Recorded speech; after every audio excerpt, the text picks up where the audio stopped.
Michelle, while we were prepping here, you were talking about an incident involving somebody attacking and killing their landlord with a sword. Do I have the details right about that? Yes, you do. It's a grim story out of Connecticut.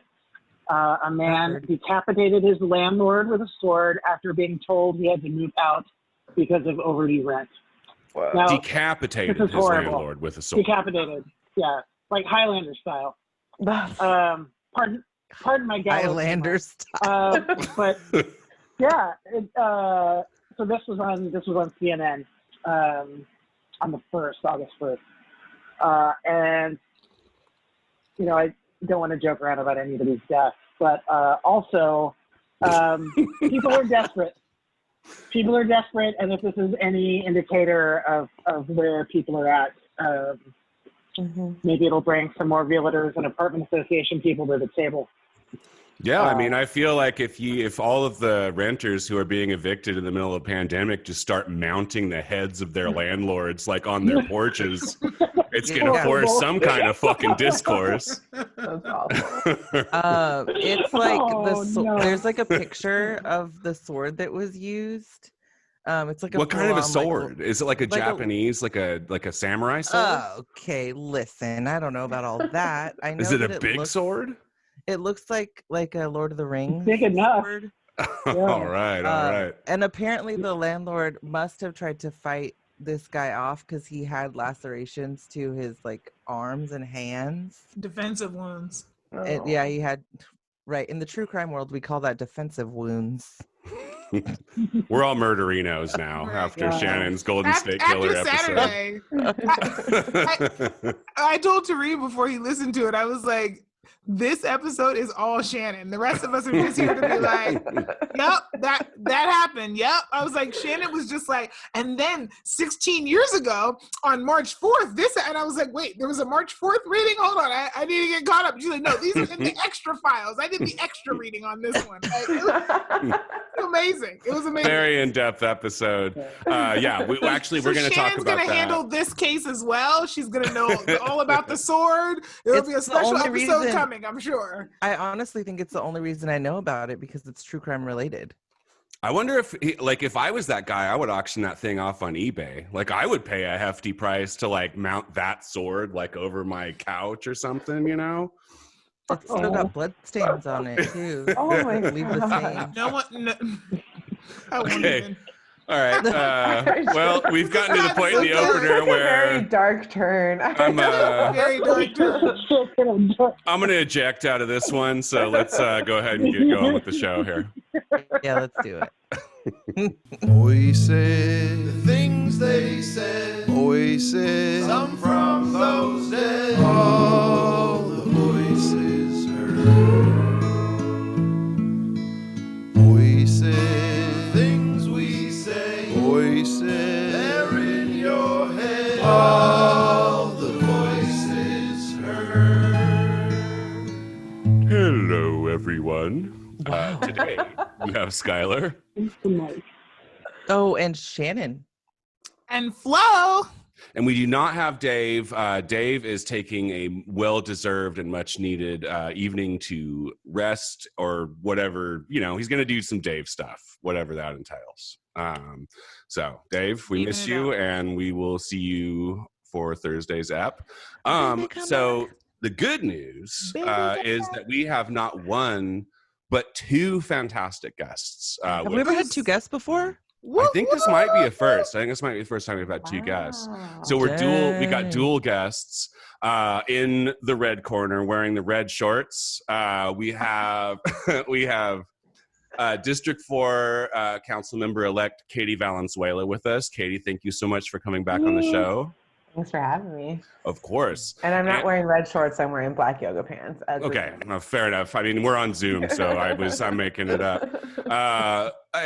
In the other corner, wearing whichever colored shorts in the blue corner, wearing presumably blue shorts. We're just going to say they're the blue shorts. Presumably wearing shorts. We have local activist and kind of all around rent control superwoman, Michelle Pariset, with us today. Michelle, thank you. And she, this is not your first time on the show. Thank you so much for coming back. We'd love to have you. Thanks for having me back. Of course. All right. Well, we have a fairly packed docket tonight, and this is sort of this is a poignant episode. The first thing we're going to be talking about is likely about to start being discussed either as we talk about this or within hours of you hearing it, because tomorrow we have a city council meeting where they are going to be discussing the Strong Mayor Initiative. I know all of us here on this pod tonight are really strong supporters of that. So really, I'll open it up. Somebody come in, take a crack, kind of give me the 60-second rundown on what the Strong Mayor Initiative is and what it entails for our listeners who might not have heard of it yet. And then let's do thoughts. Let's get right down to it. Let's do that. Katie, Hello? do you want to do that, or do you want me to do that? I mean, either way, Flo, I'm happy to follow your lead.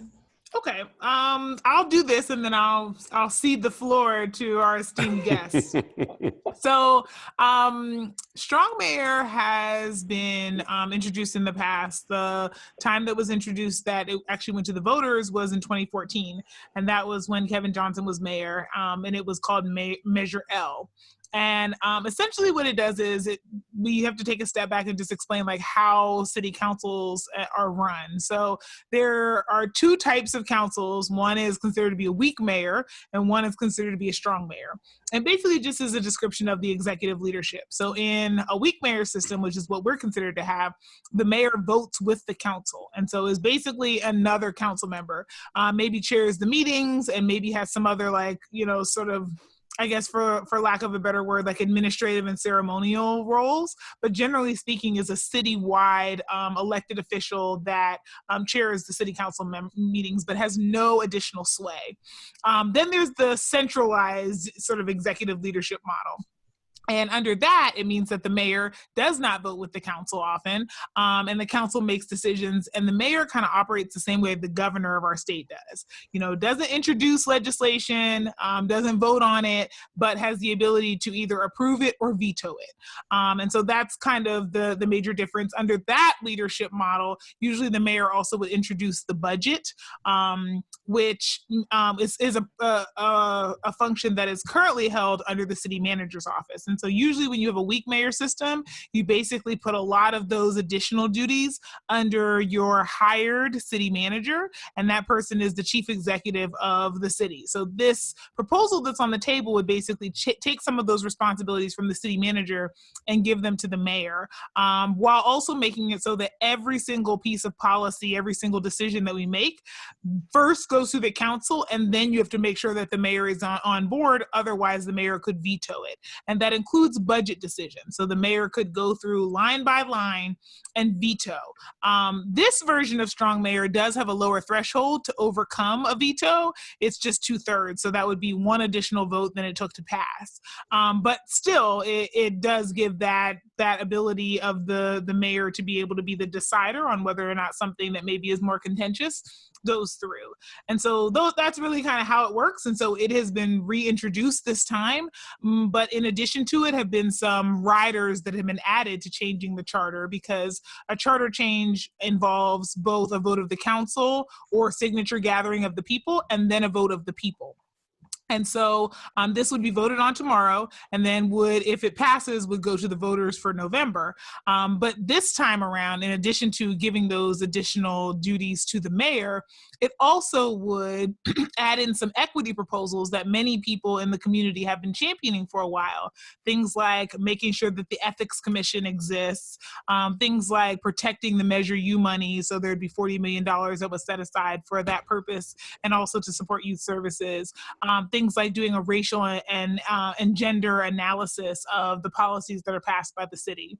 And so this time it basically comes back with some added sweetener. So I describe, this is sort of like unsweetened iced tea, and this time it's come back with a little bit of maybe not sugar, but maybe like sweet and low. One of those ones that says like causes cancer and road in lab animals. Some of that aspartame Tastes shit. good. That's It's aspartame, moment, basically. and then You it kills know, you later. Chock full of Right. aspartame. This one comes with some added sweeteners, some things that rightly so, like people have been asking for participatory budgeting, right? Some of the things that people have been championing, but certainly not with not in the exact form that they were, and certainly not coupled with this major change in how our city governance is handled. So that is what Strong Mayor is. Yeah, I like that analogy of sweet and low, because it's like, yeah, it tastes good now and then kills you 5 years later or whatever. But, who knows what we all have going in on us being like 80s babies and 90s babies and what we could do back then. But sidebar, yeah, I mean, essentially the way this is written, and this is something that, I mean, when I went through it, when the language was released a little over a week ago, and when I went through the language that was amended last week, it was super clear. None of that equity stuff was binding. I mean, they didn't even define some things in any sort of meaningful way. They'd say, oh, you have to do a social equity analysis, but no action. Oh, you have an ethics commission, but like didn't give them any power to enforce the ethics code or the sunshine ordinance. It was very super weak. I mean, it didn't even feel like they put any real thought into it. It was almost like it kind of threw in there. But then you get to the mayor sections and that's super specific. It's very clear that at this point with the amended language, they took out the twice-a-year meeting requirement, so the mayor's not required to go to council. He's not even going to be required to do any public meetings. He just has to be reasonably available, so whatever that means, and didn't fix any of the equity stuff, like threw in a couple of more things and some additional words, but it's fundamentally the same measure that it was a week ago after over 200 signatures signed the letter that Flo helped draft. So it's, yeah, I have a lot to say about this. It's kind of hard to know where to start, but sorry. No, I was cutting you off and I didn't realize it. Okay. Internet speed. Whoa, Shannon, come on now. I know. Let's It's okay. I just want to give one example. decorum, Shannon. Because like I think like part of the mayor's main argument, I know, decorum. Don't interrupt me. That's very upsetting. No, I'm kidding. I can totally handle it because I'm an adult who interacts with other adults.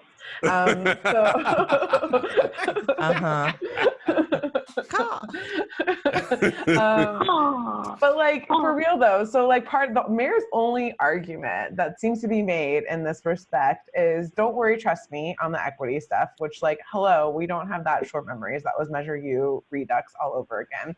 It is that he wants to be able to move faster, which granted, when you have a good mayor is good. When you have a bad mayor, I mean, what has Trump done in the last like less than 4 years? Like that's not good to have executive power at moving at that speed. And like, oh, you know, I'm going to be able to like, oh, it'll be better. It's going to give the council more power. And I'm like, okay, let's look at Seattle, because I use this example from Seattle. Just last week, the Seattle Council unanimously approved a budget for their CARES money, which is COVID relief money. It's supposed to come out and immediately help the community. It had rent assistance, it had immigrant assistance, it had business stuff. I mean, it was a beautiful package of spending measures, and the mayor vetoed it the day that rent was due, the day that everything was coming due. And so all of that money is now on hold. It's in purgatory until the council can come back and override the veto, which they're likely to do. But like, it really points to why this is so problematic. Like, not only like, why on earth does one person get that much say, but also like, yeah, sure, technically we could try to override, but you're not subject to Brown Act. You can talk to as many folks as you want. And like, in the meantime, when we could be making change, the community is just dealing with the problems that they have until we get our act together, and that's not better. Right. And that's the first part of my rant. I will open it up for others to rant. I'm interested in go ahead.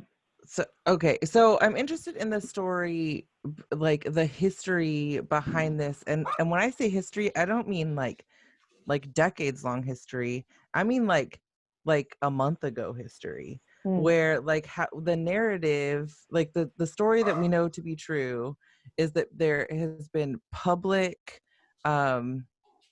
outcry. Like, people are pissed about what's going on at City Hall. People are asking for equity. People are asking for participatory budgeting. They're asking for law enforcement to like not be fucking fascist killers. There's like all of these things. And what comes of that, like after the meeting last Tuesday, the council meeting last Tuesday, where like the conversation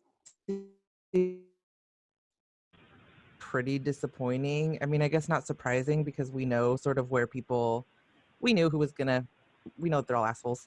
And then all of a sudden we're here with this strong, with the language for this potential charter change, which is just like, to me, what I read is, yeah, I haven't done anything that the people want me to do, so give me more power. Yeah, no, and I gotta say, we put out a video today or yesterday for the listeners who are hearing this on Tuesday. I called a lot of the neighborhoods at the end of the meeting last week. Something that really stuck with me and bothered me was when the mayor basically said, oh, well, all of you calling in who have your jobs and have your housing, like, you don't really know what these communities need. And kind of like making the case for let them vote, but also making the case for like, I know what they need, which is a whole separate bundle of sticks altogether. But I called a lot of these folks, right? Like I called longtime community organizers, folks in the neighborhood who've been fighting for stuff. And I got an earful on Strong Mayor. I mean, these folks are like, rather than give us the things we've been asking for a decade, rather than giving us the things that you promised us and Measure U, now you're going to ask us again to kick the football and promise that you're not going to pull it out from in front of us. Like they're sick of it. They are fed up to here on that. And so you see this letter come out with like 20 different neighborhood leaders from North and South Sacramento, which, by the way, were the neighborhoods that supported Strong Mayor in 2014, saying no, like this is not what we are asking for. Nobody is asking for this except for the mayor. Michelle, I cut you off, and I'm interested in what you were going to say. I have been watching Flo and Katie do some of the best like community engagement and community organizing I've seen in a long time around this issue. It's important to note that I have zero fucking chill left in me at all. And you have had so much patience with this process and with folks and explaining to people what's happening. I just want to commend you for that because that's hard work worth doing. I've kind of been waiting in the background for that process to play out because I want to be really supportive of it, but also kind of anticipating that the mayor is going to do whatever the mayor wants to do. Because of the single issue rule, even if we got somewhere on those good equity pieces, right? If we made them, made those committees solid with teeth, with binding decision-making power, right? All of those things, we wouldn't be able to put it in the same initiative with Strong Mayor, right? So those were always going to be separate. So in that light, folks have been organizing kind of in the background and have formed an opposition campaign committee and filed their 410s and done our paperwork so that we'll be ready to oppose this when it becomes an initiative, because it will. I mean, the timing on this is very intentional. The idea of Strong Mayor has been around a long time. The moment it failed in 2014, we knew it was going to come back. We knew it was something that Steinberg wanted to do. And it's cynical. He waited till the very last minute, right? So he could shove this process through, in the 2 weeks before the deadline to be on the November ballot. This is a classic strategy that I've watched them use a number of times. So we did it with Measure U. Let us not forget. Right. And when we got to that meeting, it's like you got to vote it up or down, or you lose it all. And we had to negotiate. And I have to say that the San Jose folks who pulled their measure back because they're like, we don't have enough time to talk about this. Their language had been out since June, I think. So like they had it like a full month before we did, and their council was still like, oh no, this is too contentious. Let's pull it back. We don't want especially during a pandemic. Like that part can't be understated. Like. Right. People are trying to figure out their lives, and they know that there's an election that's happening in November and are hopefully going to have at least settled enough lives to be able to tune into that sometime before October is over. And now we're asking people to have to tune in super early to be able to engage in this way, when the city has made zero attempt to actually engage their voices. Like, it should not require, and this is not big upset, but like, it should not require Katie and me and everybody on this to be able to reach out and say, what do people think about this, right? Like, that should be something that is encouraged. That should have come out. You want to, write your freaking blogs about how you spent $80 million over the course of like several years using the widest possible definition of everything that didn't go to police and fire as your definition for what you've done for the community. And you can put that out on your blog to be petty, but you can't actually go to your blog and say, hey, people of Sacramento, I'm thinking about doing this big, huge thing. What do you guys think? Like, it's almost as if he's expecting a pretty heavy critique. I mean, that's the part that when we sit down and think about, like, what are the actions that have taken place? None of this says, I care about what you think. And so, the post that I made on social media, what was it, yesterday, was actually written on Saturday. And I was just going through and listening to the doublespeak, and I had just had enough of it. I was like, I don't understand how you can, within the span of a week, say multiple things on this list and actually still expect us to take this seriously. Yeah, the post was a beautiful post, by the way. That gave me there was nobody in the community saying, oh man, you know what, we really need strong mayor. What the community has been asking for is the ability to participate. They've been asking for equity. They've been asking for so much, for accountability, all of these things. And what does the mayor come back with? A power grab. Like, it is the most tone-deaf, shameless, like, actions that I've seen in a long time. And then to like try to drape that, right, in the concerns that the community has. Right. Yeah. It's fucking cynical. Katie Valenzuela's like campaign platform and attaching it to the end of Strong Mayor, and that's the part that pisses me off the most, honestly. Because you're taking real issues, like real things that are affecting people's lives right now, and you're cloaking it, like you say, like you're using it to make it look better. You're wrapping it around this fundamentally bad idea that is the opposite of what people have been asking for. So more engagement, right, not less, and saying, oh, it's okay because you're going to get participatory budgeting finally. Like, forget that. We're already doing people's budget. We don't need you to give us participatory budgeting. We're going to do it ourselves. So you say it as if there's a protection in there. I mean, that's the part that's the most insulting. It's like you set this $40 million aside, and I know that's the part that people are going to say, okay, well, he's trying to measure you promise. Except there's no language in the revised provision that says that this won't supplant. So they can take all the existing stuff that they do and just say, okay, well, now we'll call that this $40 million. As long as it adds up, the math is good. Let's keep moving. It's not in addition to existing. It is period. Yeah. So there's like, even the thing that's supposed to be the most progressive is not particularly progressive. And again, all the things that people have asked for have not been included. Like, no one asked for this inspector general.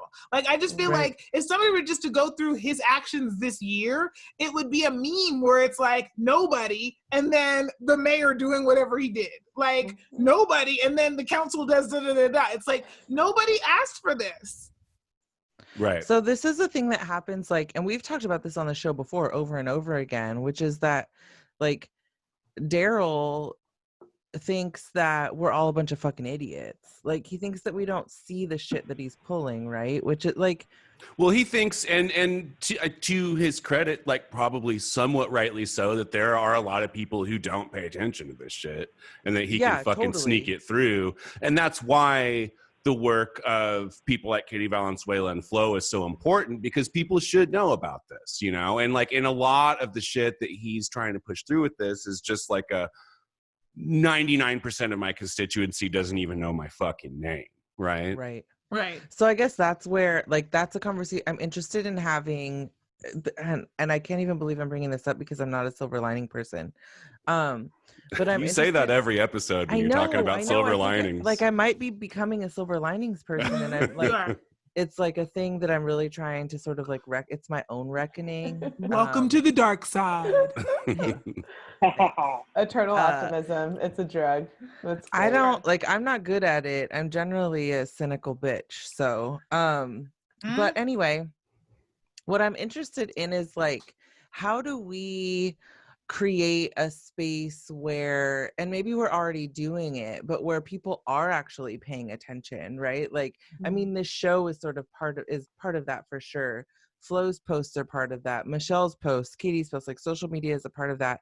But how do we get to a space where it's like we are engaging this stuff in a way that allows him to know, like, that we're not okay with his bullshit, right? Like, that we're like, we see what you're doing, and it's not cool.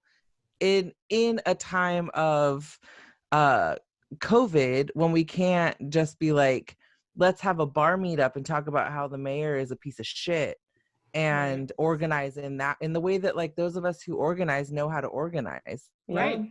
Well, I think I want to lift up something that Kula Koenig. Oh, sorry. I think your internet blitzed again. Sorry, Shannon. I think I cut you off. I mean, I don't even know who I am anymore. Internet, silver lining. It's a whole, this is pandemic in a nutshell right now. Yep. Who am I? What am I doing? But I want to lift up something that Kula Koenig is doing with I think it's Social Justice Corps, that's what it's called. And like the whole premise is to have different folks watch these meetings. And like, cause there's so much that they do on like the Transportation Authority. Who watches that at like 9 a.m., whatever weekday it's happening, you know, the RT meetings, the different SACOG meetings, they have all these different formations that they gather in and make really big decisions and discussions that impact our daily lives. How could you possibly follow that as someone who's not elected to do it, or someone who's basically getting paid full time to just watch? So she created this group where we could sort of crowdsource and basically go out and try to get the information, because so much happens on consent. Like so much happens, like, I mean, I remember sending you, Flo, when the city, the day before that police meeting on July 1st, they were going to approve a $23.5 million contract for private security. And I was like, and it was on consent, and it just went through without anybody saying anything because we couldn't mobilize in time. And so how do we watch? And I think Kula's onto something with that, because like we need to create our own systems to share this information. But even beyond that, I mean, again, going back to listening to the people have been complaining about this for a while. I mean, even during the pandemic, I think a lot of us are liking the system we had before, where at least we turned in a paper and then Mindy would call us up, you know, when it was our turn. Why can't that be the phone system right now? Why do I have to sit on hold for 4 hours waiting, hoping not to get kicked off the system, while also trying to listen to, listening to jazz music while I'm also trying to listen to the system? Like, there are some things that don't require a new ordinance or anything, that just requires somebody in City Hall to have some leadership and say, enough is enough. Somebody on that council to say, wait a minute, we're going to do all these reforms for public safety in a special meeting that wasn't even posted until 24 hours before, and we're not even going to get public comment on each item. We're going to lump them all under one so that they're A through G, so that people only get 2 minutes to talk about 7 things. Like, why is no one else on the council infuriated by that? And if they are, even if you didn't get it changed, say something publicly about it. Like, have our back somewhere. And that's the part that I think of this deferring to leadership that annoys me, is that it's not about scoring political points. Stop feeling like you're scoring political points when you're having public conversations. It's saying to the people whose voices are being oppressed, I see you, I hear you, and I'm on your side. Right. Yeah, totally. Yeah, I mean, it's obviously, to anybody who has been to a city council meeting, like, engagement with the public is not a super high priority with anybody who's up on that dais, right? Which is like a pretty fundamental problem in the way that this city's government interacts with people who live in the city. Public comment. They hate it. And I don't understand why. Like, this is where you hear good ideas. This is where people who've researched the thing that you don't know that much about are going to come and tell you all about it. See, but that's the fundamental point, though, is like, I don't think that many folks on the council right now believe that. Like, I think that, and this is something we've seen with the mayor time and time again, and your inspector general, it's a great thing. When he called me about that and said, I'm going to bring forward these proposals, you know, here's what it is, and gave me the outline. The one thing I said to him loud and day, I'm like, you don't need to solve this, Darrell. Like, this is not your thing that you need to go off and figure out. Like, there are a lot of ideas. There's a lot of stuff happening in the community. Folks are wanting to engage with you in this. Like, why do you feel like you have to bring forward something that's fully baked with a pretty bow on top to vote on a Tuesday when we really want to have this conversation with you? And that's where it comes back to. That's what you see every day at the Capitol. I know Michelle could probably talk about this ad nauseum. It's like, oh, no, I got to figure this out. It's like, no, you don't. That's not what leadership is. Leadership is facilitating community, telling us what they need, and then responding to that.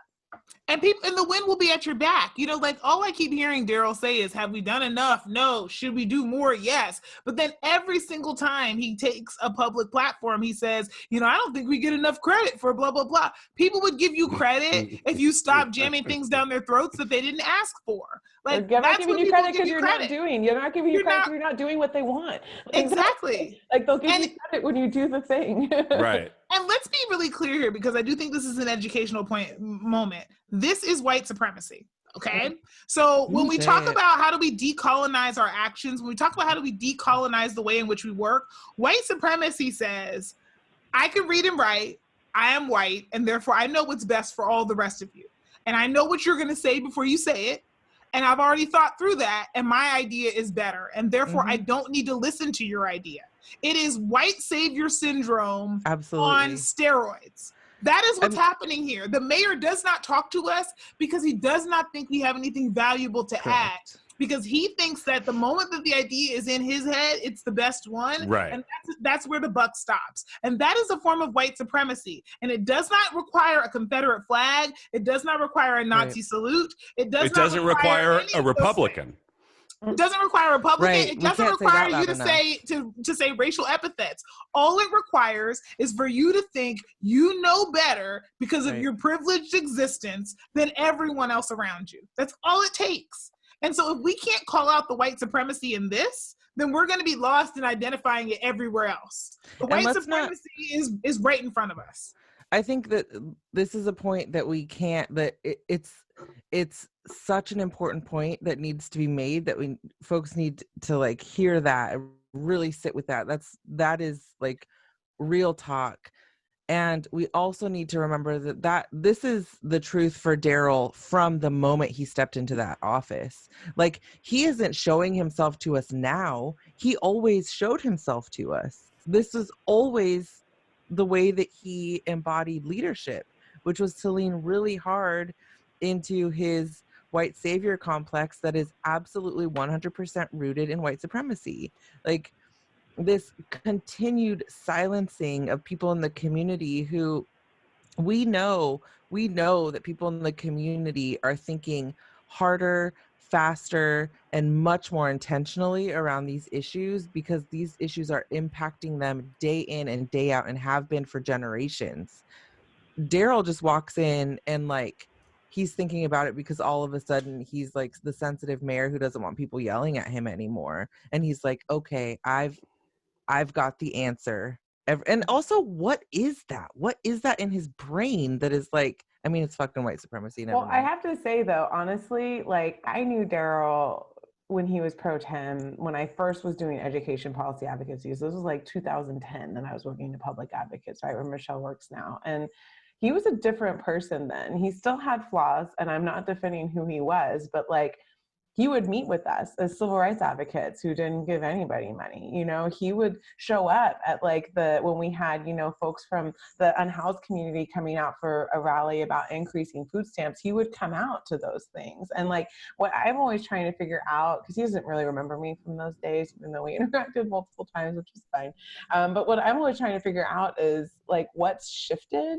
And I don't know if that's just being in politics for too long, being super removed, if like he came into the mayorship with like a very different idea of what was going to be happening, because obviously like nobody could have anticipated Stephon Clark getting killed. You know, nobody could have anticipated any of that. And so like, yeah, I just want to say that, like, I do see a shift in him, watching him over these years. And I've heard this from a lot of folks in the community where it's like, Darrell used to be a very different person than he is now. And I wish that he recognized that.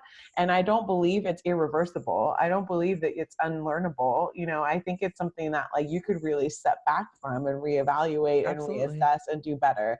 And that's a path I always want to leave open to him, because I've seen it in him. I know he's capable of it. And I'm just going to leave it at that. So we're burning some daylight here. I want to switch topics, but before we do that, does anybody have anything else that we feel like people need to know about going into this city council meeting Tuesday? I was going to ask Katie, you know, what, for people who are still grappling with what about inertia, right? Like, what about the wanting something to change? You know, what, you know, do you see any structural issues? Just like walk them through, you know, why shouldn't we do this? Beyond, you know, the power grabbiness of it, let's pretend that there is a different mayor there. Why is this not a good idea? Why should we make them focus on the equity proposals by themselves? Like, what are your thoughts? And Michelle and Katie, feel free to weigh in on that. Michelle, do you want to go first? Yeah, go ahead. I'll follow. I think, like, fundamentally, something happens when you concentrate that much authority in one person. And when it comes to access, when it comes to just the volatility, as we've seen with President Trump, right? You know, you get the wrong person in there and it's like, ooh, crap, I wish he didn't have that executive order authority. Like, I wish we could rein this in a little bit, but we can't, because it's structural. And I think when you really look at the issues that we see, it really comes down to amount of representation, not the structure. The issue that led me to run against Steve, that I think will lead others to run in 2022 and 2024, because in 2022, let's be real, we can say it, there's going to potentially be 3 open seats in 2022 on the city council. That is a fundamental shift in how this council will be governed, because Jay has said that he might not run again. Rick has said he might not run again, is not running again, although he said that in the second term, but I'll just leave that there. And Angelique is running for Senate, so she's not going to be able to run again. So that's a fundamental shift in our city. And that's what we should focus on, is how do you get better people in there? I think we want someone to come in, and it seems simpler to just say one person, you fix it, but that's not equitable, that's unhealthy. And really we should keep focused on how do we get better people into the seats that you feel like reflect your values. Not to say anything, not digging dirt on everybody, just saying that's really, to me, where it lies.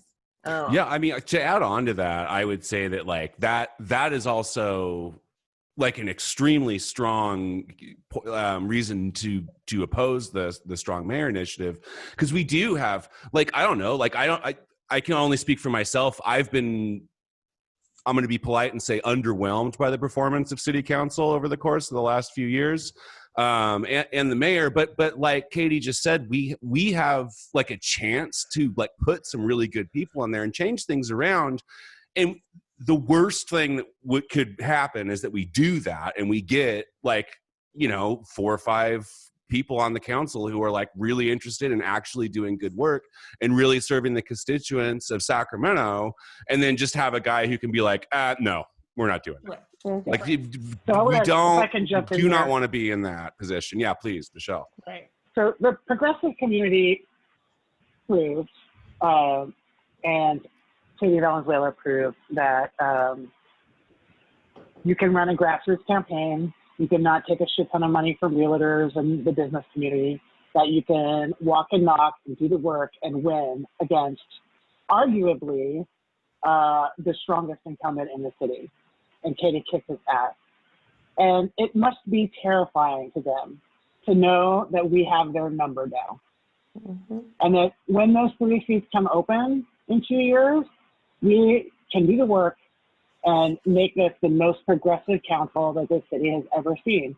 And that has to play into this whole thing about strong mayor. And Flora, I want to recall something that you said about white supremacy, because this sort of leadership structure, this will to power of one person to be in control, that's like an earmark of white supremacy. Yeah. No one should be afraid of distributed decision making. When communities work together, when a bunch of us put our heads together and we decide together about the best course of action, like, I believe it will get a much better outcome. And having one man with veto power on the budget that's not acceptable to me. And you can like this mayor and hate this policy. Right. Like, you can be a fan of Darrell Steinberg and know that this is bad. This is not about Darrell Steinberg, like it wasn't about Kevin Johnson when we beat this before. Right? We don't know we can elect someone and they can be so damaging and terrible. We need the balance of power with a strong city council, right, to make sure that people don't go off the rails. And honestly, when you're strong, when you're strong on issues, people will often defer to you anyway. Like, that's the interesting thing about being able to, like, have distributed leadership, is that when people know that this is your thing and you've done the work, people will often say, well, I really want to hear from this person first, and then they'll make their decisions based on that. And you end up being sometimes the only one making the decision anyway, but you do it because of trust, not because of force. Right. And I think that's the part that has not been learned yet, is that when people trust you, they actually will give you a lot more power. And that's and what ends up happening is then that's a real responsibility on you to use it well, right? Because you didn't go out seeking it, people willingly gave it to you. Exactly. And I know the folks who are listening to this can't see that I just changed my Zoom name to be Flo for Council. Flo loves that.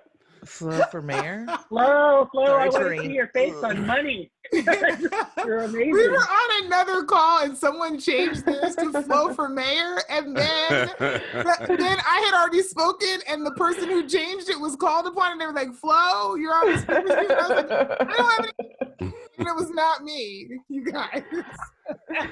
Honestly, to go back to the mayor thing, I feel like part of the problem here is the wording, right? If I'm the mayor and I can either be a strong mayor or a weak mayor, like, they should change the names around to be like strong mayor or strong council. Because if I'm the mayor and I'm like, well, I can either be like cool, interesting guy mayor or like lame creep, like, I'm gonna be pushing for cool, interesting mayor. Yeah, actually, and you reminded me too, like, one last change that I suggested at council on Tuesday, because part of the mayor's argument is, well, I'm elected citywide and I'm assumed to have this power that I don't have. And so one of my suggestions, another approach to solve that problem, would be to eliminate the position of mayor and just elect a mayor from the council, which is something that a lot of councils do, and add a 9th council district and make it like hyper democratic in that way. Just saying.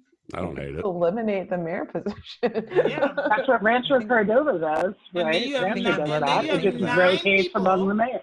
Eliminate Yeah. the confusion. It's just Councilmember so-and-so's mayor this year. I think that makes a lot more sense than what we're looking at. That's what we do with vice mayor anyway. Yeah. Well, I'm going to move us along here.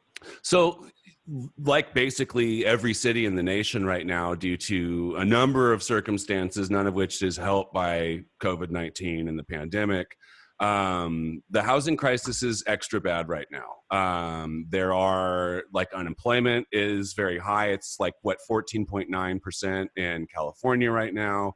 A lot of these people who are unemployed are renters. There have been protections against evictions, but a lot of that is starting to dry up right around the time when unemployment is drying up. So we're kind of coming to a head with, like, a pretty serious housing crisis. Michelle, can you kind of take us through what that looks like in Sacramento and what the details surrounding that are? Yeah. So right now, the state of California, renters in the state of California are protected by some judicial council rulemaking that put a stop to unlawful detainer hearings and proceedings. So that means that if you could only make partial rent or you couldn't make rent at all, you could not be evicted. Your landlord could still file for eviction, could still submit the paperwork and do all that stuff, but the court was not going to act. Right. And we have learned very recently, as of, I believe, last Friday, that Judicial Council intends to change those rules as soon as August 14th. That's less than 2 weeks from now. We've heard that they don't intend to they don't intend to allow for the 90 days that was in the original rule. So it's supposed to be at the end of the moratorium, and then you have 90 days right after that of protections. It's our understanding that all of the protections are going to end on August 14th, as soon as August 14th, or it could be August 20th. But it's very, very soon. It's before rent is due. The Aspen Institute put out a paper and a lot of great data. People should check it out. Late last month, saying that in California, absent any interventions, upwards of 4 million people would qualify to be evicted from their homes. And that is because at any time, right? So if you missed $100 off your rent, your landlord can file an unlawful detainer, right? So we're about to run headlong into a buzzsaw of eviction. And tenant advocates at the Capitol have been scrambling, trying to get leadership and Governor Newsom to take this issue as seriously as it is. In my day job, I work for a civil rights law firm. We are co-sponsors of AB 1436, which has a lot of solutions. We can't cancel rent, unfortunately, and that's in legal terms, that's a taking, and we can't do that. But what we can do is a taking. So that's like it's taking money from people, or so there's a very specific process. For example, if you want to take someone's property, you have to do like an eminent domain, or if you're gonna or declare bankruptcy or something like that. But to write a law that says that somebody just isn't gonna, landlords, for example, just aren't gonna get paid, like that tenants don't owe them money, that is it's called a taking, and you can't do it. It's not constitutional. And I know that there's a lot of people. I'm not a lawyer, and there's a lot of people who are way smarter than me, who have just banged the hell out of this idea, trying to find a way around it, and have not been able to yet. Because there's no way that that's what, just to do a quick assertion before you continue. It's like, I mean, the way I understand the way a lot of like mortgage holding banks are operating this is they're basically like, oh, we'll just tack this on to the end. Like, oh, if you can't pay, we'll just tack this on to the end. And like, it's really just sort of like a delay. That's a forbearance. And forbearance, right? And so like, this is like, so if a landlord has access to that, like, I just don't understand the policy justification. And I get there's legal issues behind why I can delay, I can do a mortgage forbearance, but I still have to require you to keep paying your rent, even though I'm technically okay with my mortgage. It's supposed to be the whole reason I'm paying. Right. So here's one thing that we can do, and we are doing and suggesting it in another places in bills that are active right now, is that we're offering in 1436, for example, we're offering mortgage forbearance to homeowners and landlords, right? If you take this forbearance, that provides some relief to the tenants, right? What 1436 does is it's harm reduction, right? It converts rent debt to civil debt, and it becomes a debt that you can't evict people for. And that is a huge step, and the landlords are very angry about it. And like for me, sorry, I keep interrupting you. I just like have all these thoughts, and I don't know what to do with them other than to blurt them out of my mouth. And Can I ask this is a good preview for me on the dais, but like, and without the wine, But like, so for me, for me, when I said cancel rent, and like I was a part of a lot of these calls for canceling rent, like there was like a real thing where we're like, if you can get a mortgage forbearance, like you shouldn't make me pay rent, which is a whole one side of it that I know folks are litigating. But the other side of this was always, you could help me pay my back rent and like not make me owe you that money, federal government, state government, local government, and like basically cancel my rent until I'm able to pay it again. Right. And so there's like two different ways to look at it. And what I've never understood about the multiple rounds of business assistance and all the money that we're rolling out for everything up and down is why we've never put any money into actually just helping people pay their back rent if they can't afford it. Right. There's two things here. Two things I want to mention. One, we pay every month in California many billions of dollars in rent. It's an enormous figure. Two, I don't want to pay landlords because there are landlords who own their buildings outright. And they charge you and communists in San Francisco. So we talk about means testing tenants all the time. I want to means test landlords. So I'm like, okay, so what do you really need? Like, we can do that. It's finding the political will to do it, right? So is that what the bill is going to do? No. Okay. Because there's no political will to do that. No. So I just want to take a quick step back and say, okay, so I think I want you to confirm for me, Michelle, just so that I understand this, because I am also a non-attorney. So the issue here is that we can't, if I own a thing and someone owes me money, right, to be able to exist in that thing, I can't then tell you, you don't owe me money because I may have bills to pay and that's a problem, right? So I think I understand that part. But what I'm trying to understand is why we couldn't say, okay, you own a thing and there's a way that you owe bills on that thing. What are those bills? And we will pay you that plus 10% to be able to cover your cost of living. Yeah. Oh, you don't have bills? Okay, well, we're going to give you a set amount to be able to cover the cost of operations. And then in order to be able to accept that money, or in parallel with accepting that money, we also say to the people who owe you money, we're not good. That money isn't owed. And that seems to me like that would be legal, because you wouldn't be saying, oh, that's legal. Pay you something. That's legal. Yeah, so that's the part that I'm a little confused about when we say, I mean, I know you were talking legally, we can't just say don't pay, but why can't we couple it with we're not going to pay you the billions in rent because we know some of that is just profit only, but we are going to pay you operating costs and whatever your mortgage is. And that would be a much lower amount. Because, by the way, we're in an economic crisis, and maybe you should be raking in the exact amount of profit you were at before. Right, exactly. I totally agree. You are absolutely preaching to the choir here. And I just want to make sure that was clear to the listeners also, that there is a thing that exists that could happen. Oh, there is. There's totally. Yeah. There's so many things that could happen, right? But then there is, what is there the political will to do? Right. And like Voices River City has done a great job in investigating, just local council members, right, on how much money they get from the real estate lobby and landlords. I mean, when you look at that statewide, it's obscene. They have so much power. I mean, last year, when, the realtors had their big lobby day in the Capitol, Gavin Newsom came outside to, open it. That's how tight real estate is with leadership.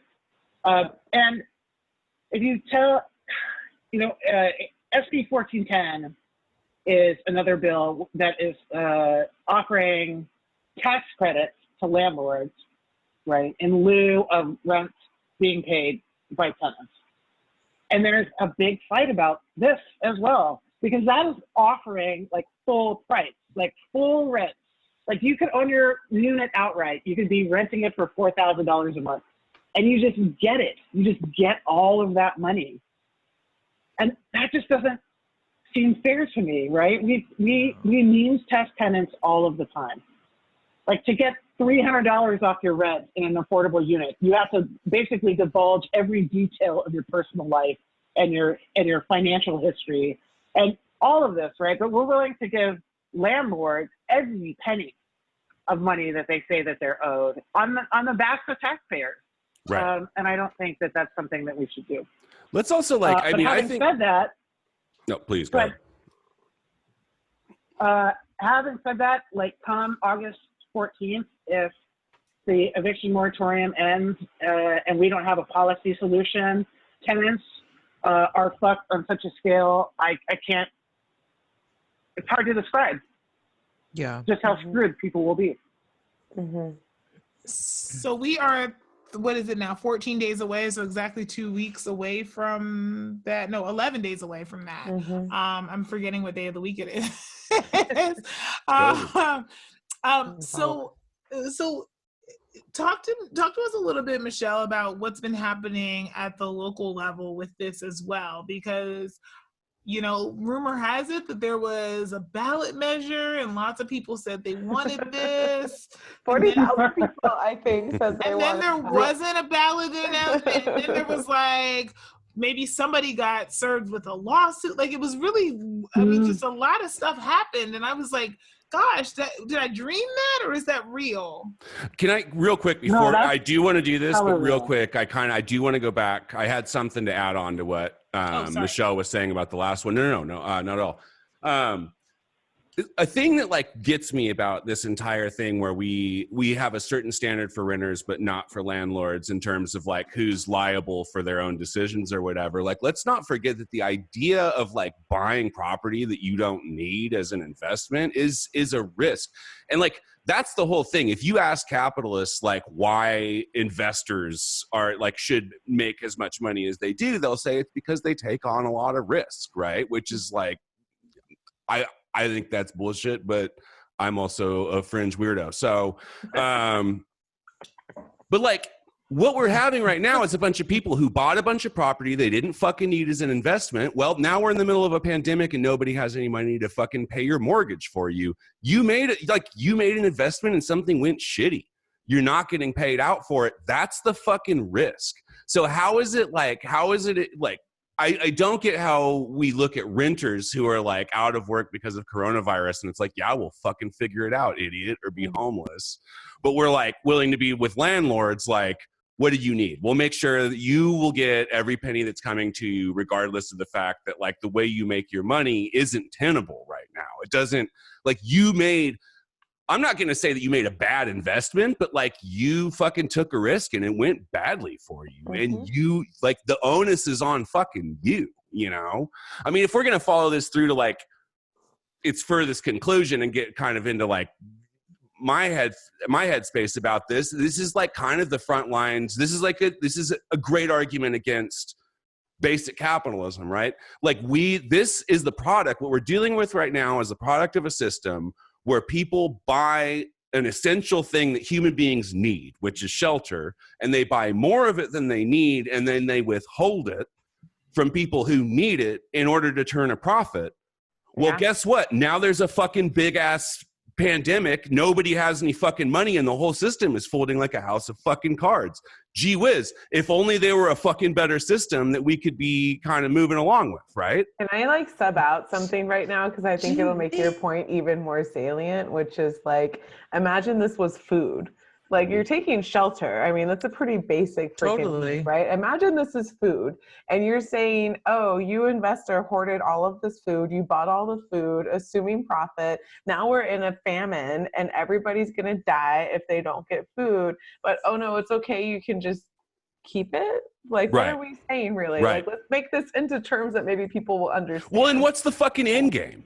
Like once, when this thing plays itself out, right, and we have 30% of fucking Americans who are homeless now in the middle of a pandemic, how does your fucking economy function on that? It's like there's no fucking long game here. It is entirely like 2 weeks from now I need to have my money, and that's as far fucking forward as I'm willing to look. Right? I want to recognize that I think Shannon was trying to talk, but her internet glitched right when I started my little rant. So, Shannon, do you want to say? No, I think my jaw was just dropped. So capitalism This is my has shock no face. solutions for COVID. Right. Capitalism And housing has is the no most solutions. obvious example. Right. But we keep taking capitalism and trying to beat a problem with it. It's never going to fix it. It's this is a problem of false scarcity. We're just, anyway. No, Yeah. I mean, that's what, like, we're trying to pass, like, billionaires are raking in enough money to eliminate our budget Right. gap times Right. like what, 5, 10? I forget the Right. exact And they would multiplier. all still be billionaires afterwards. Totally. They would just rake all it still in have way profit. more money than they could ever spend in like 1,000 years. And we're Didn't barely Elon cracking Musk- into a millionaire's tax, barely cracking into Yeah. Right. 53. And I'm just like, why aren't we talking about capital gains taxes? Why aren't we talking about like immediate and serious percentage taxes on these folks? Like, that's not the common person who's making millions of dollars and billions of dollars a year. Like, it's Right. Correct me if I'm wrong, but haven't like 3 people, 2 I think are in, like Elon Musk and Jeff Bezos and is it Mark Zuckerberg, have made like $115 billion this year already? Yeah. Yeah. Like Yeah. That sounds it's right. just some like at some point, there aren't even words for just how immoral it is to be hoarding that level of wealth while everything around you is imploding. There are no words, but there are swords. Like, I barely keep money in my pocket, and I don't have money. Like, and I barely can keep it in my pocket because it's one of the reasons why I can't listen to too many sob stories, because I'll be like, here, just take it. Just here's what I have. Like, I can't, I could not sit by and watch 30 million people be behind on their rent and just be like, I'm sitting on these billions though. Like, I don't understand. Like, I literally do not understand this, because it could cost them nothing. Like, they could just write a check. Yeah. And their life would be literally no different. They would sacrifice nothing. They could write a check and They would just sacrifice start, like, nothing. If they didn't even want to be altruistic about it, they could write a check to start a nonprofit, just like literally, and be like, your only job is to hire enough people to just pay everybody's rent for the next 6 months. That's it. Just find the people, get them in, pay the rent. You don't have to make it super hard. Name and, you know. Actually, didn't like the Twitter guy, I forget his name, didn't he recently come out and say he was going to self-fund a few more universal basic income pilots? Yeah, It's he like, did. You know, there's at least one person who's like, oh, hey, this seems to be working well in the cities that are doing it. I'm going to help pay for this to go scale up. But yeah, it's unconscionable to me that like the only way we passed this budget in June in California was on a promise of federal money that we know dang well isn't coming. And like now we've got all these cuts that are going to come and all this stuff that has already been eliminated. And we're just like, oh, gee, we just don't know what to do. We're wringing our hands. And I'm like, ask Jeff Bezos to write you a check. Like, I just don't understand why this is so difficult. I really don't. I mean, if I'm Jeff Bezos, honestly, like if I'm looking down the road, I would be starting to write checks where people are still fucking asking me for my resources, because if things get too fucking bad, people are going to stop asking. Mm-hmm. Yeah. Yeah, I love it. You know how I feel about guillotine. Guillotine. That was a little baby guillotine just on the desk just for this moment. I love it. So I'm sorry, terrified. before I went off like a wild drunken communist, we were asking Michelle about to kind of bring the housing crisis and everything local, and you have obviously a ton of experience in this arena. Where's it's just a rumor. That's not true. It's just a rumor. Sure, right, of course. That's what I meant, obviously. Can you kind of fill us in? Like, what are some of the things that are specific to Sacramento that are notable about what's happening right now, and like what can maybe if there is anything, what can somebody who's listening to the show right now do to get involved and make a difference? So I don't know if anybody watches the governor's daily press briefings on COVID. They are riveting. You should do it. But today he said essentially, and it's, you got to kind of read the tea leaves a little bit, because he just says stuff sometimes when he's asked the question. But he made it sound today like the governor's office may choose not to intervene and just let the eviction moratorium expire without doing anything, and punt to local jurisdiction, which is terrifying. And so Sacramento's lucky. We have an eviction moratorium right now, a local one, and you've got to fill out a form, and that form's a little invasive and maybe clunky, but we have an eviction moratorium. Who knows if that's going to stay?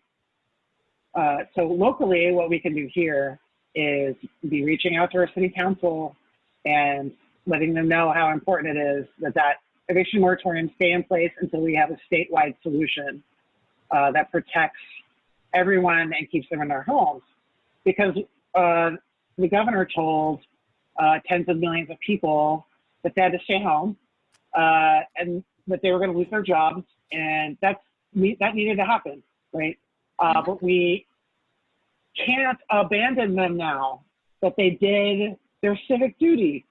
We can't let this happen. And so anyone who's listening, you can contact your city council member and let them know how important that eviction moratorium is to you. And, call the governor's office and shut down his switchboard in perpetuity so that he understands how important this issue is to millions of Californians. Are there any like local orgs? Like I'm thinking of like STU, like the SAC Tenants Union, but I'm sure there are many, many more that I am not remembering off the top of my head that people could also contact to get involved with like a tenants movement kind of a deal if they were interested. Right. So ACE, the Sacramento Tenants Union, DSA does a lot of tenant work. My socialist siblings. Those are three great organizations to get engaged with. Great. And if you need help, there's groups like Legal Services in Northern California. If you're a low-income tenant and you need advice, that's a great place to reach out. Yeah, I mean, to that degree, like even though there is an eviction moratorium, I was just reading this piece in the Bee today.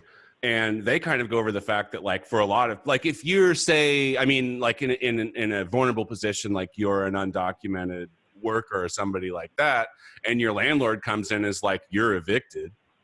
Mm-hmm. What are you supposed to fucking do? Right? Like, what are you going to be like? Well, no, there's a moratorium, so you can't fucking evict me. Like, no, people are still getting evicted left and right. And the more vulnerable and the more like already close to vulnerability like that, the people are, the more susceptible they are to do it. So I don't know. I would like to call that out too. This kind of stuff really, the idea of going to somebody who like has nothing and lost like the meager income that they did have due to a fucking pandemic and being like, well, if you can't give me the same amount of money that you had when you were working, like you're homeless now. I just like, that's like some fucking Darth Vader shit. And I don't get how people fucking sleep at night doing that. But anyway. Well, like, let's talk about a city attorney that would spend city resources in a pandemic, in an economic crisis, in a time we've got a lot to deal with, suing a citizen of the city to take a ballot measure off that would provide like a little bit more protection than we have right now as renters. Like, imagine that scenario where it's like, yeah, we're leaving open immigrants who are freaked out about ICE detention, as they rightfully should be. We've got folks over here who are worried about like all sorts of things that don't report. But then you've got one citizen, Michelle Pariset, who like is actually trying to stand up for a whole bunch of people, 40,000 people who signed something saying, we just want to vote on this. More than 40,000, yeah. And gets sued by the city for what reason? For pure cost intimidation. That's like my straight read of it. But anyways. Yeah, I keep saying that this is a rumor because I just don't want this to be true. Like, I want this to be just a very bad rumor that has just gotten wildly out of control, and it's all a misunderstanding.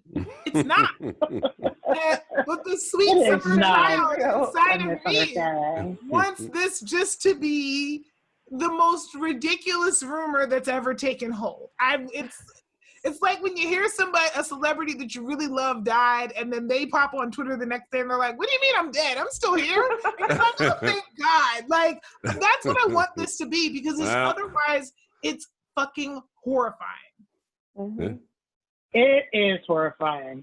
So on the weekend that our mayor and council decided it was a great idea to roll fucking tanks into our town and bring in the National Guard, again, to point M4s at our citizenry.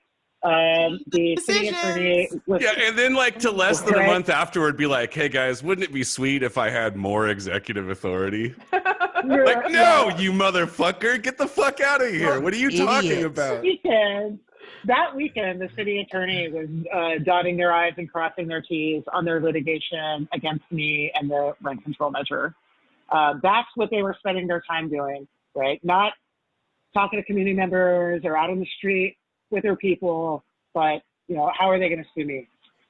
Anyway, so what they sued for was for relief to get a court to say that they didn't have to put the rent control initiative on the ballot for a reason. And on Friday, a local judge agreed with them on their argument that the rent control initiative was invalid because it's actually a revision and not an amendment. A revision in that it so substantially changes every aspect of Sacramento government that it must be a revision, and therefore not the people of Sacramento don't have the ability to vote on it. And we think that's absurd. We've already appealed. And it is my great hope that we will be heard in the Court of Appeals sometime this week so that we can get this on the ballot for November. This is a level of voter suppression that I've really never seen.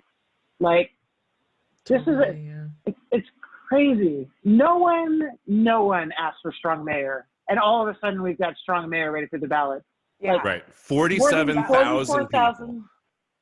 Like, signed this petition. Well, now, and this was like, we did have people who stood in front of grocery stores, but the vast majority of these signatures were collected on the doors. We went door to door. We had organizing conversations on people's doorsteps, talking about rent control. And like, it is such a miscarriage of justice that this judge would side with the city on this point. And we think that they're dead wrong. And I think that the Court of Appeals would tell us that. Well, can I just say though, and like, I cannot wait for the transcript of this to be available to the public, because Michael Ruyak was his name, the city attorney, and I was there with you, right? We were outside the courthouse. We were watching this happen on Zoom by YouTube, because that's how you do court hearings now. And what? Yeah, that's pretty much. And I'm like, okay, cool. But the video is not available. I want you to see the video, because like all of his arguments were like, take out rent control and put in strong mayor. And he was making the case. It's like, oh, like the public hasn't had significant time to review this. Okay. They've had multiple years now to review. But I'm like, this is a significant change. This is a significant change to the decision making that's taking away power from the council and the city manager form of government. I mean, it was just like every step of the way when he made an argument around the spending, oh, you're going to collect fees to pay for yourself. That's a change in budgetary authority. Like, I mean, every step of the way he made an argument, and I was just like, and I wish I had known that it wasn't going to be recorded, because I would have potentially considered just doing it anyways and going rogue, because like, it was a point by point. You could quote the city attorney and be like, this is why strong mayor doesn't work. And the fact that they didn't see that hypocrisy, like that they're doing this in a pandemic when people are worried about their housing, when they're worried about real issues, the weekend you call in the National Guard to arm themselves against your own citizens, you're suing someone on the very premise of the very thing that you were simultaneously doing. Like, right. And the words of flow, help me make this make sense. It's horrifying. That's really what it is. It's horrifying. And the more you say it, the more horrifying it becomes.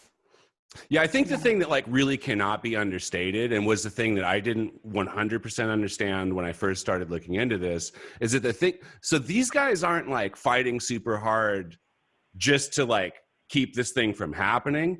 They're fighting super hard to make sure that you never get to fucking vote on it, to make sure that like you don't get a fucking say, which seems fucking anti-democratic to me, but I'm fucking just a podcast guy, I guess. It's like the epitome of suppression.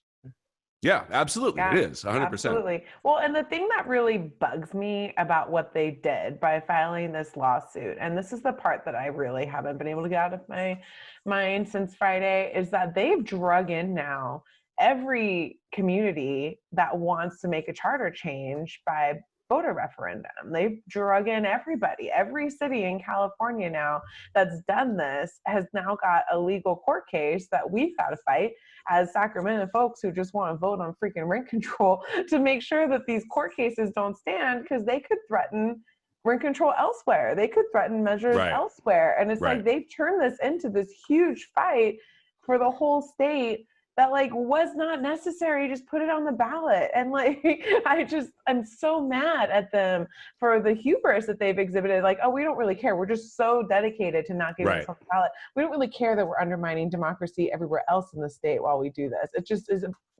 And I think that's the part that makes me bristle every time I hear somebody on the council describe themselves as progressive. And I'll be like, this is not what progressive people do. Right. Like Right. your Not at name all. is not associated with multiple lawsuits that history is going to look back and say, are you kidding me? Right. You kidding me? Someone had to rule on whether or not you could move people experiencing homelessness when you had nowhere actually for them to go. Someone had to do that. That was a thing. And you were on what side again? Don't get me started. Right? Like, I mean, but it's mind-boggling how somebody who does that can turn around and describe themselves less than 3 days ago as progressive. Yep. Well, so I honestly, I could fucking yell about this shit all night. But Let's do it. no, that's not where I was going with that. I was going to go the opposite direction. What I kind of want to do is bring this home. I don't know if you or our listeners are aware, but I am an unemployed renter in Sacramento, California, which leaves me a fair amount of free time. And these days I use my free time to trawl through the internet and farm the most perfect takes that I can farm. But I'm starting to run out a little bit. And Shannon, I was thinking about you today. You always seem rife with the most perfect. You're a very prolific person with the takes. Yeah. Where are you hearing all of these perfect takes, and where can I listen or read about some more of those? Yeah, this question is like, it's the one that's on everybody's mind, and I'm so glad you're asking it. It is, yeah. And I've really been able to like fill my bank of knowledge over the last couple days being on, in isolation. So what I have found is that you can go to voicesrivercity.com and find like 3 years of perfect takes, like the various iterations that that Voices River City has taken on, from, a podcast to community essays to the Follow the Money project, all of these things. You just type voicesrivercity.com right on into your web browser, and you're going to get some perfect fucking takes. Now, if you want to, like mix up your social media, in between people ranting, and Sure. then like pop a perfect take up in there every now and again, you're going to want to follow Voices River City on Facebook. Mm-hmm. You're definitely going to want to follow Voices River City at Twitter. And if you want to get a cute little soundbite twice a week, you're going to want to go to Voices River City at Instagram, and your world is going to be rocked, because they are the most perfect sound bites. So not only do we do perfect takes, but we do perfect sound bites. This podcast is a celebration of perfection. I mean, it really, truly, it truly is. I think we found our tagline. A celebration of perfection. In addition to that, you can find some like super cool content on our personal Twitter feeds, where we just get like, some of us get angry, some of us get cute, some of us get angry and cute, but it's always perfectly done. So you can find me at Shan ND Stevens. You can find me at Guillotine for You. That's Guillotine, the number 4, YOU. You can find me at Flojaune, FLOJAUNE. You can find Kempa, who's not here tonight. Yes, that's right. At Kempa. Katie, where can we find you? all? I was trying to spell it like Kempa does, and I can't. Yeah, he says that so fast. I heard So you at the end of the last episode. I'm like, how do you do that? I was like, oh. I am at Katie for Council. That's with the number 4, KATIE. It's like Guillotine for You. Yeah, very similar. Except not at all. one is I'm going to behead you, and the other one is I'd like to be your elected representative. I think those are. Is that really? Is it really so different? I mean, I feel like they're at opposite ends of the political spectrum. One is like engage, the other one is like kill everyone, right? Okay. Point taken. Michelle, where can we find you? I'm at Michelle Pariset.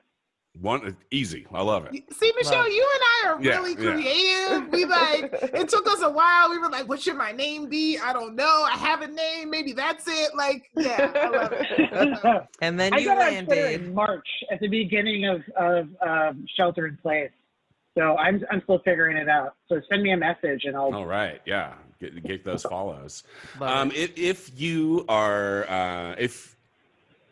are listening to the show and you like what we're doing, if you go to patreon.com/voicesrivercity, if you can make a pledge, we take anything from between $5 to $25. It helps us keep the show advertisement free. It keeps our White Claws cold and keeps this content coming out to you twice a week. Perfection ain't free.